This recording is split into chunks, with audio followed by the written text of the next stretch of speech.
Mom, figure it out. Not my problem you're sick, my own daughter said before hanging up on me. I stared at my phone, holding 333 million in lottery winnings, and smiled.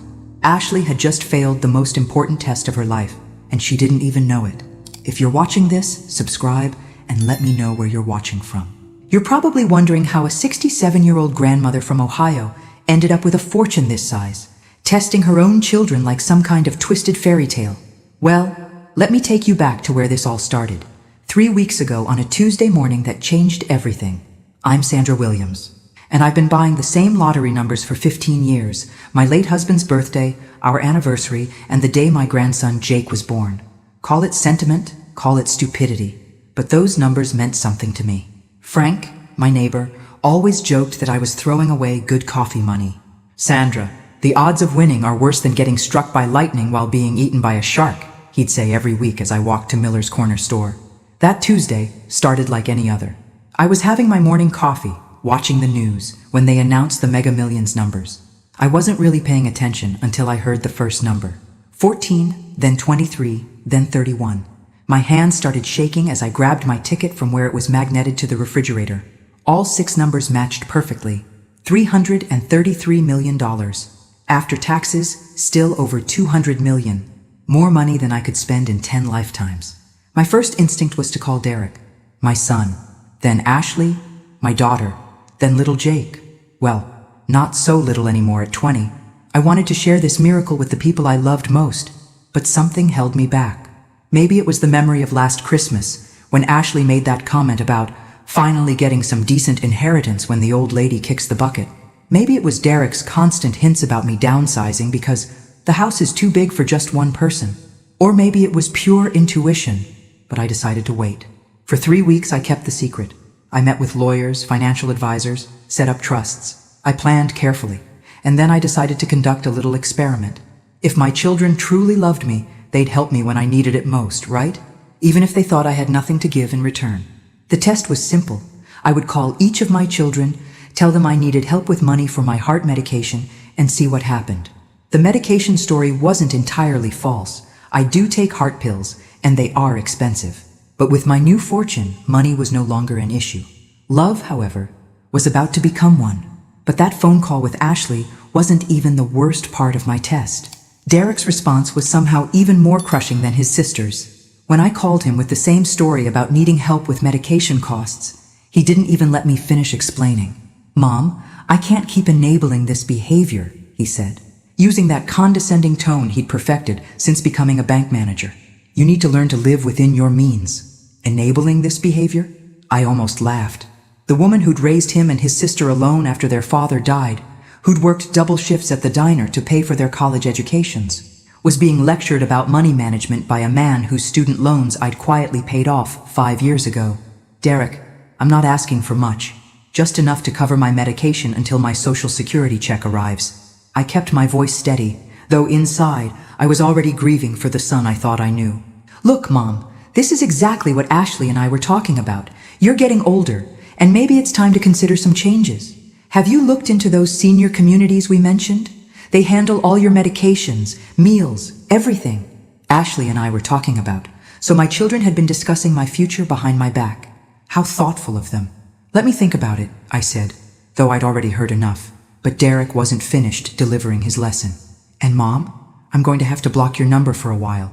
Ashley thinks we're being too soft, and maybe she's right. Sometimes tough love is what people need to face reality." The line went dead. My own son had just blocked me rather than help with a prescription. I sat in my kitchen, the same kitchen where I'd bandaged Derek's scraped knees and helped him with homework, where I'd celebrated Ashley's good grades and comforted her through her divorce. The lottery ticket was still on my refrigerator, worth more than this entire neighborhood, and my own children wanted to ship me off to a nursing home rather than help with medication. But Jake, my grandson Jake, had always been different. He was Ashley's son, but somehow he'd inherited none of her selfishness.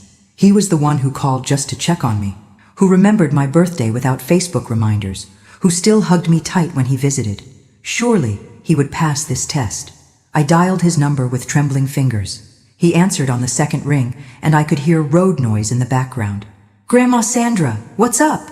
His voice was warm, genuinely happy to hear from me. Jake, honey, I hate to bother you, but I'm in a bit of a pickle.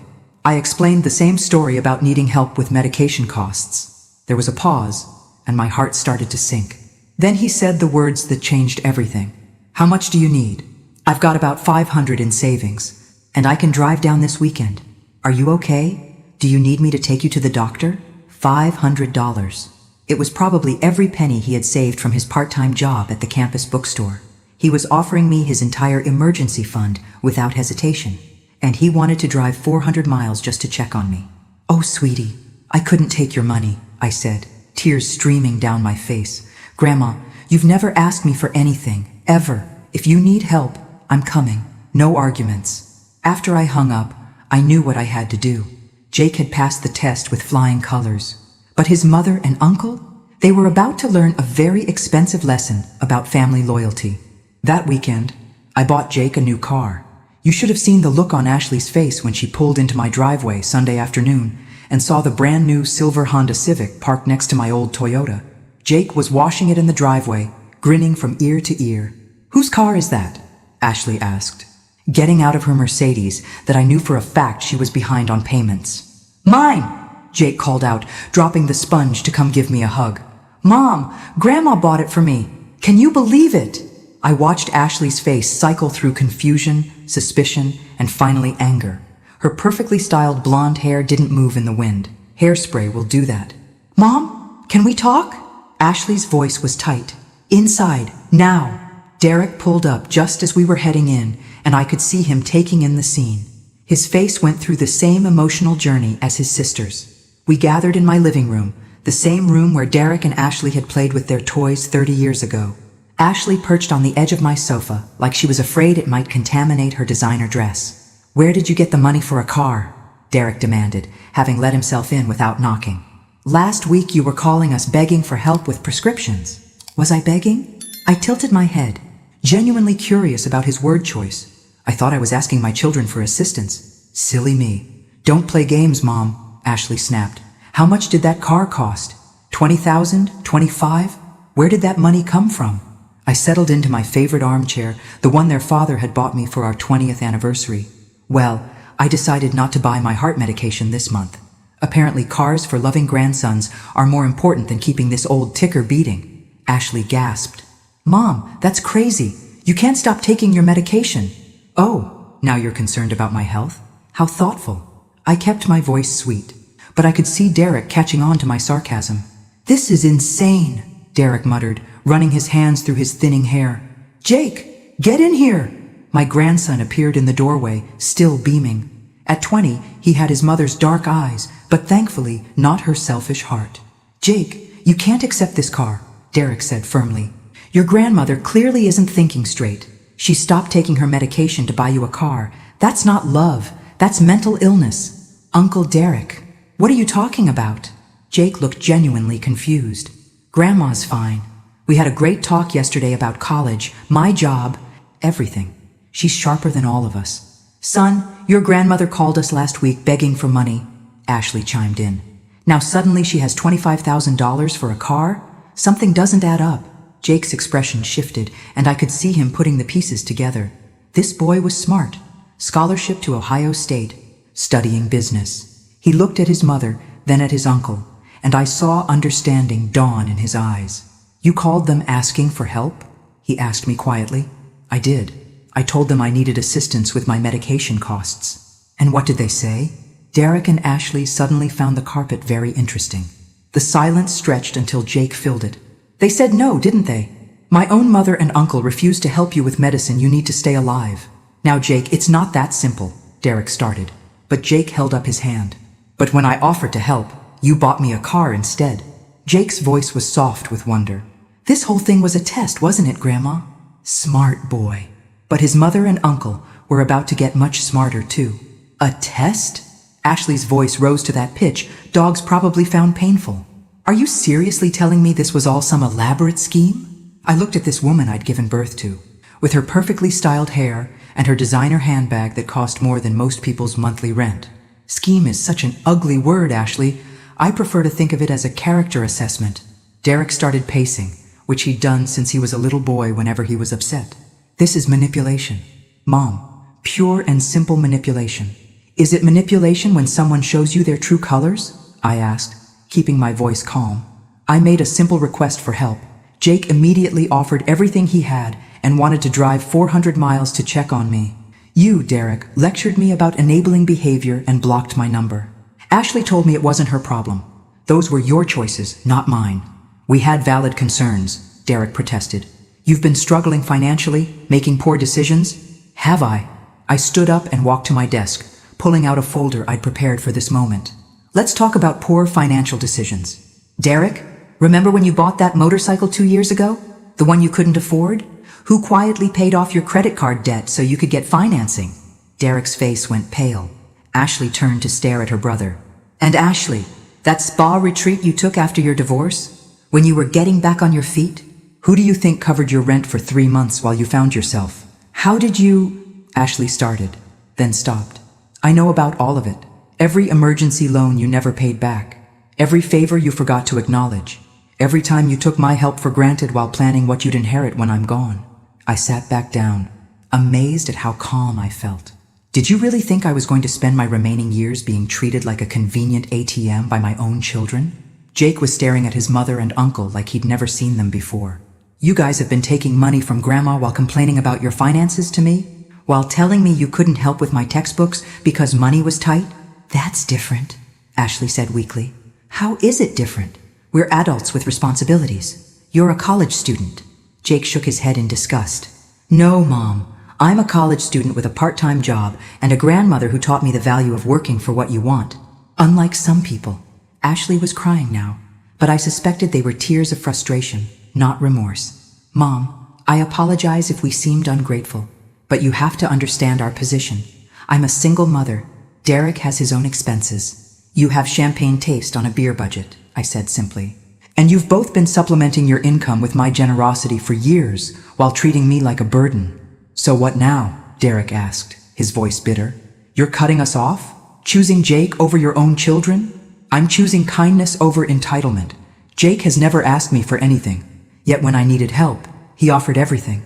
You've both asked for plenty, but offered nothing in return. The room fell silent except for Ashley's sniffling.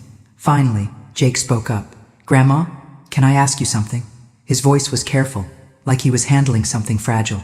Of course, sweetheart. Just how rich are you? And that's when I decided it was time for the second phase of my plan. I smiled at my grandson, this young man who'd proven himself worthy of trust when his own mother and uncle had failed so spectacularly. Jake, what would you say if I told you that your dear old grandmother won the lottery 3 weeks ago? He blinked.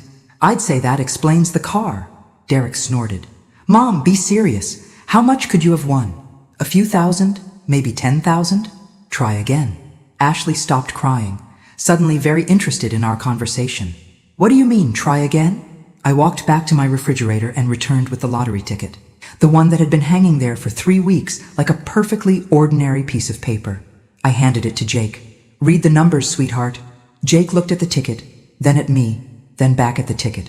His face went completely white.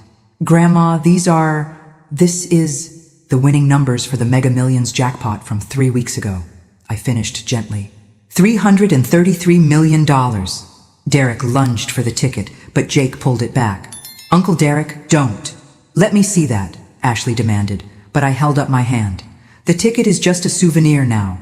The money has already been claimed, invested, and placed in trusts. I settled back into my chair, enjoying the look of pure shock on their faces. Turns out when you're worth over $200 million after taxes, a $25,000 car is basically pocket change. The silence that followed was magnificent. Derek's mouth was opening and closing like a fish out of water. Ashley had gone from pale to red to pale again. 200 million? Derek finally whispered. Give or take a few million in investment returns this week. I couldn't help the satisfaction in my voice. Amazing how the market responds when you have that kind of capital to work with. Ashley found her voice first. Mom, we had no idea. When you called asking for help, if you'd known I was rich, you would have helped me? I shook my head.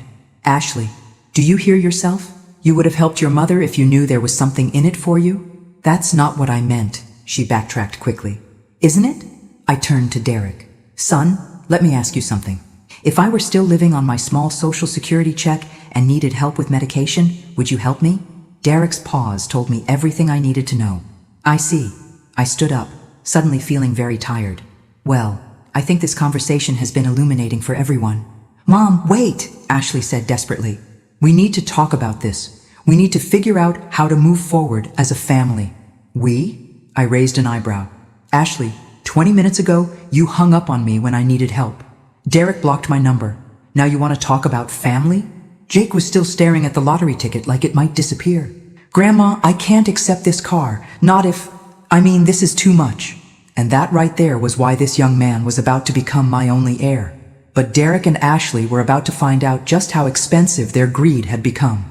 Jake, sweetie, you offered me everything you had when you thought I needed help, I said, reaching over to squeeze his hand. That car isn't charity. It's a thank you gift from someone who can finally afford to say thank you properly. Derek had moved beyond shock into what I could only describe as desperation. Mom, I know we handled this wrong, but we're family. We can work through this. Can we? I looked at him steadily. Derek, in the 3 weeks since I won this money, how many times have you called just to check on me? How many times has Ashley? They exchanged glances. We've been busy, Ashley said weakly. But Jake called me twice this week, just to chat, to tell me about his classes, ask about my garden, see if I needed anything. I turned to my grandson. And when I said I needed help, what did you do? I offered to drive down immediately, Jake said quietly. With your last $500, I added. Meanwhile, your mother and uncle, who I've financially helped for years, told me to figure it out myself and suggested putting me in assisted living. Derek ran his hands through his hair again. Okay, yes, we made mistakes, but you have to understand the position we were in. Money's been tight for both of us. Ashley's dealing with single motherhood. I have my own bills. Derek, my voice was sharp enough to cut glass. Stop. Just stop. I walked to my desk and pulled out a thick manila folder.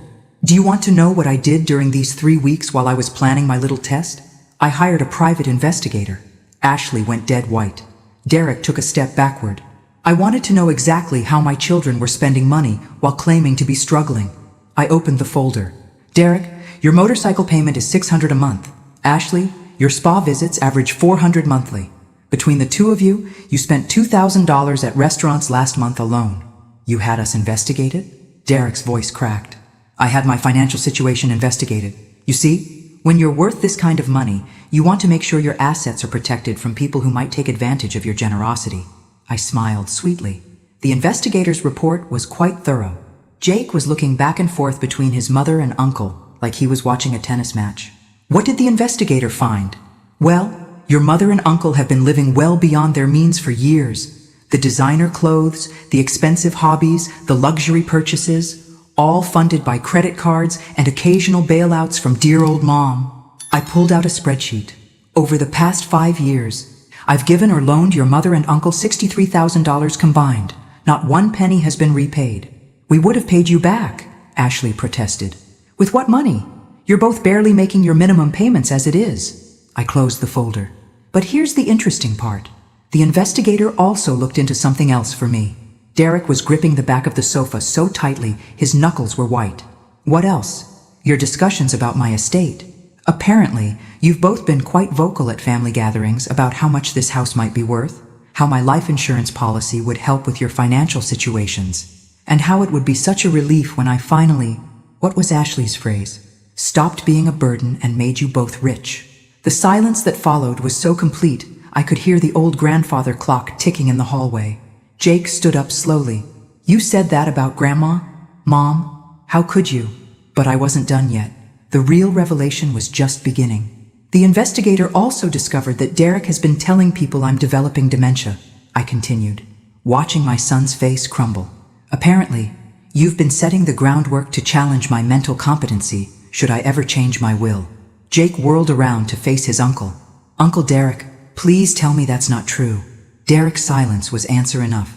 Oh, but it gets better, I said, pulling out another document. Ashley, you've been researching guardianship laws, not out of concern for my well-being, but because you found out that if I'm declared incompetent, you and Derek could potentially gain control of my assets as my closest family members. Ashley's face had gone from red to gray. Mom, I never... That's not... Save it, dear. I have documented evidence. I held up my phone. Amazing what technology can do these days. The investigator gathered quite a comprehensive file on both of you. You had us followed? Derek's voice was barely a whisper. I documented my children's behavior toward their elderly mother. Yes, including the conversation where you both discussed how much easier your lives would be if I had a stroke or heart attack. I set the phone down gently. That was particularly enlightening. Jake sat down heavily in the chair across from me. I think I'm going to be sick. Don't worry, sweetheart. The good news is that your inheritance is secure. I smiled at him. The bad news for your mother and uncle is that I've taken steps to protect myself and my assets from any future manipulation attempts. Derek found his voice. What kind of steps? Well, first, I've had myself thoroughly examined by 3 different doctors and a psychiatrist. All have declared me completely mentally competent. Those reports are on file with my lawyers, along with detailed video testimonies about my decision-making process. I was rather proud of my thoroughness. Second, I've restructured my entire estate. Jake is now my sole heir. Ashley made us sound like a wounded animal. And third, I continued, enjoying their horror, I've decided to have a little fun with my newfound wealth. Derek, Ashley, you're both going to experience firsthand what it feels like to lose everything. What do you mean? Ashley asked, though I could see she already suspected. Your creditors received some very interesting phone calls this morning. The color drained from both my children's faces so quickly I thought they might faint. Mom, what did you do? I paid off all your debts, I said simply. Derek's motorcycle loan, Ashley's credit cards, both of your car loans, all of it. Ashley grabbed Derek's arm. Wait, that's good news, right? Mom, thank you. I didn't pay them off as gifts, dear. I leaned back in my chair, feeling more powerful than I had in years. I bought all your debts from your creditors. Every single one. Derek was doing rapid calculations in his head. You can't do this. There are laws about predatory lending, family exploitation. Actually, there aren't any laws against purchasing legally held debt, even from family members. I'd done my research thoroughly. My lawyers assure me this is completely legal. Unusual, perhaps, but legal. Jake was staring at me with a mixture of admiration and concern. Grandma, what does this mean? It means, sweetheart, that your mother and uncle now owe me instead of their various creditors. And unlike banks and credit card companies, I have very specific feelings about borrowers who consider their lender a burden. Ashley's voice was barely a whisper. How much do we owe you? Derek, your total debt that I purchased comes to $47,000. Ashley, yours is $52,000. I consulted my paperwork. Plus, the $63,000 you both borrowed from me over the years that was never repaid. Grand total, Derek owes me $78,000. Ashley owes you $89,000. Derek sat down hard on my sofa. Almost $80,000? That's impossible. Plus the new terms I've implemented as your creditor. 24% annual interest, compounded monthly, no minimum payments, full balance due in 30 days, or I begin legal collection proceedings. We don't have that kind of money, Ashley said, tears streaming down her face. I know. Derek's savings account has $1,200. Ashley's has about $800. I'd done my homework. Which brings us to your options. What options? Derek asked desperately. You can liquidate your assets. Derek, sell the motorcycle. That should bring about $15,000 if you're lucky. Ashley, sell your car and buy something cheaper. Maybe save you $10,000. Both of you can pick up second jobs. I was ticking items off on my fingers. That might cover maybe a third of what you owe. There has to be another way, Ashley pleaded. Actually, there is. I smiled sweetly. You can ask family for help. After all, family supports each other, right? That's what you told me I should rely on. The irony wasn't lost on anyone in the room. Mom, please. Derek's voice broke. I know we messed up. I know we treated you badly. But we're your children. We can make this right. Can you? Because I've been waiting years for you to make things right, and instead, you've just taken more. Ashley suddenly had an idea. Mom, what if we worked for you? We could be your assistants, help manage your finances, take care of the house. I almost felt sorry for her. Almost. Ashley, sweetheart, you want to work for me? I kept my voice gentle, like I was explaining something to a child. The same daughter who told me my health problems weren't her concern wants to suddenly become my caretaker? Derek was frantically making phone calls, trying to reach someone who might lend them money. I watched him with detached interest, like observing a science experiment. Derek, Who are you calling? I asked during a pause between his unsuccessful attempts. Anyone who might help us. Our friends, extended family, people from work. And what are you telling them? He paused, realizing the trap. I'm telling them we need financial help, just like I needed help with my medication. I nodded thoughtfully.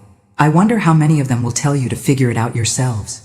Jake had been quiet through this entire exchange, but now he spoke up. Mom, Uncle Derek, why don't you just apologize? Really apologize, not just say sorry because you got caught. Derek stopped dialing and looked at his nephew. I am sorry, Jake. We both are. Sorry for what, specifically? I asked. I want to hear you say it. We're sorry for not helping you when you asked.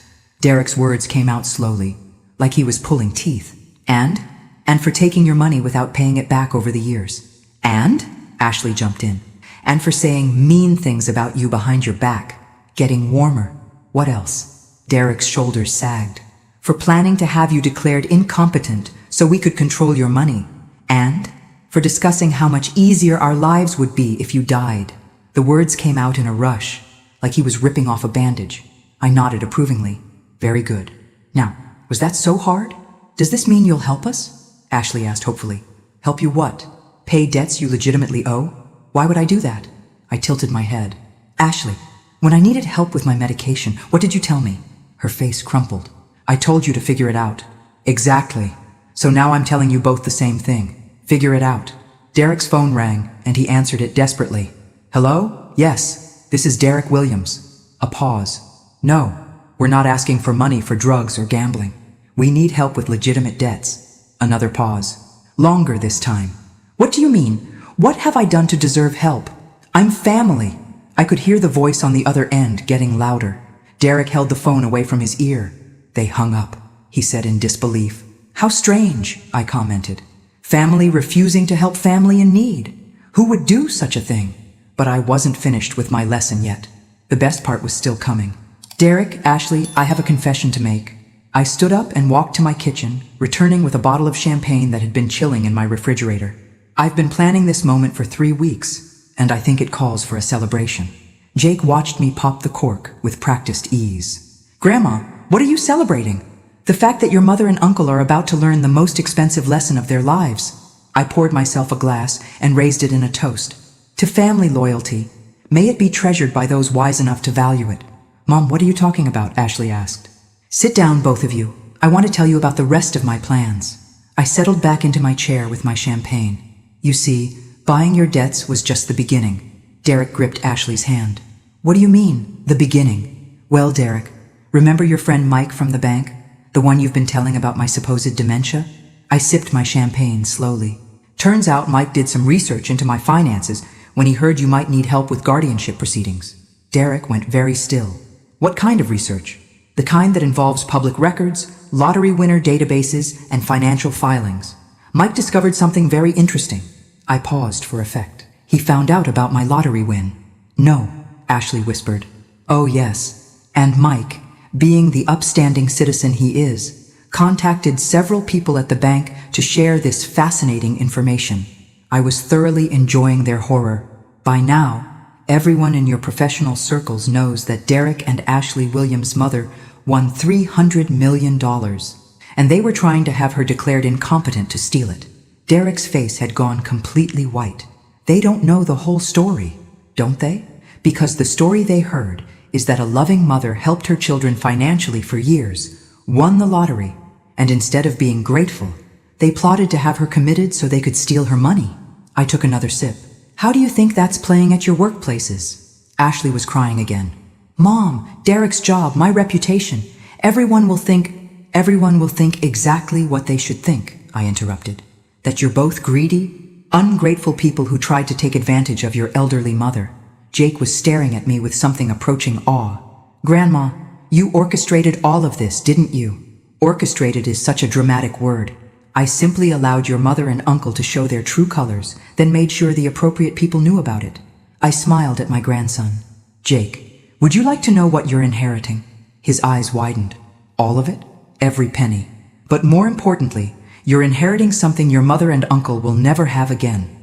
I raised my glass once more. A family member who trusts you completely. Derek and Ashley were about to discover that money was the least of what they'd lost.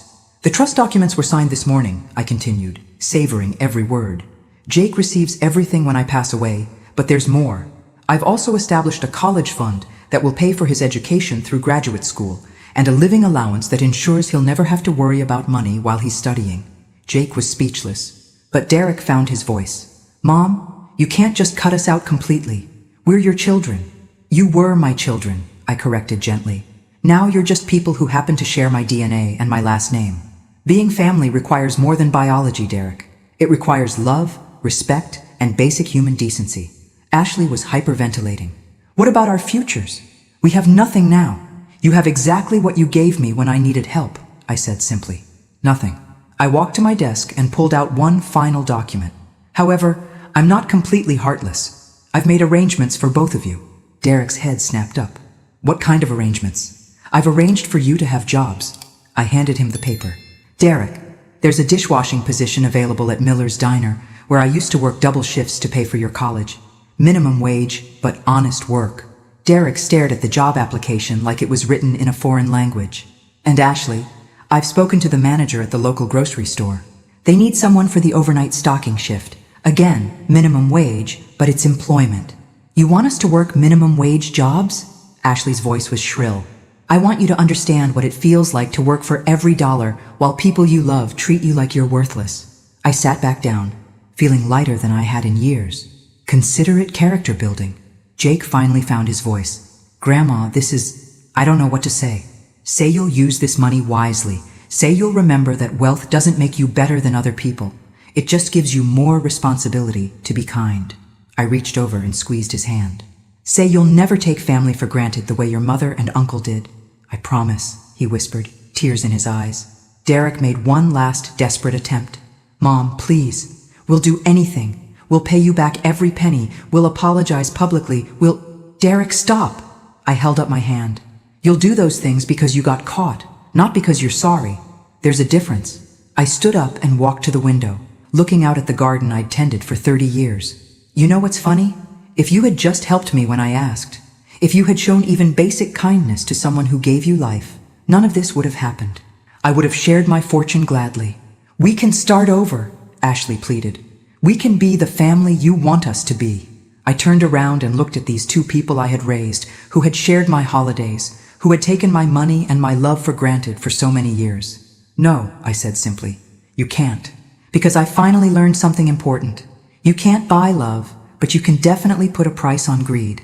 And you've both shown me exactly what that price is. Jake stood up and hugged me tightly. Thank you, Grandma, for everything. For the test, for the lesson, for trusting me. As Derek and Ashley left my house for the last time, I felt something I hadn't experienced in years. Complete peace. My grandson had everything he needed for a bright future, and I had learned that sometimes the most loving thing you can do is refuse to enable the people who take your love for granted. The lottery had given me money, but my children had given me something far more valuable. The knowledge of who truly deserved my trust. And that, my friends, was worth every penny. Thanks for listening. Don't forget to subscribe and feel free to share your story in the comments. Your voice matters.